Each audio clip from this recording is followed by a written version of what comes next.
काय त्याला वापरलं पाहिजे, कुठलं त्यामध्ये बदल केले पाहिजेत, नवीन टेक्निक काय वापरलं पाहिजे। आता इथं आपण एवढे जण बसलोय, आपल्या सगळ्यांच्यात उंच असणाऱ्या माणसापेक्षा तिथला भोपळा, मला मगाशी राजूदादा सांगत होता, 9 फूट उंचीचा भोपळा, 9 फूट उंचीचा। जर कोणी सांगितलं तर ते म्हणतील दुपारीच ह्याला चढलेली आहे।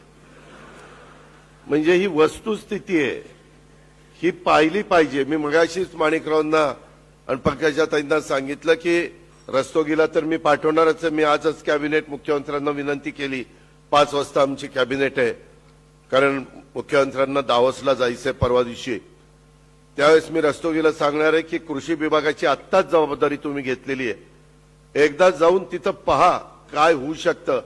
आणि मग आपली विद्यापीठ आहेत, आपले जे काही, आता मगाशी बोलत असताना आमच्या बंधूंनी सांगितलं की त्या जो कांदा इथं दाखवला त्याचं संशोधन झालं माझ्या माहितीप्रमाणे नलवडे राजगुरुनगरला ना, राजगुरुनगरला, आणि तो कांदा काढल्यानंतर 9 महिने टिकतो। परंतु ते शेतावर माझ्या शेतकऱ्याच्या गेलं पाहिजे,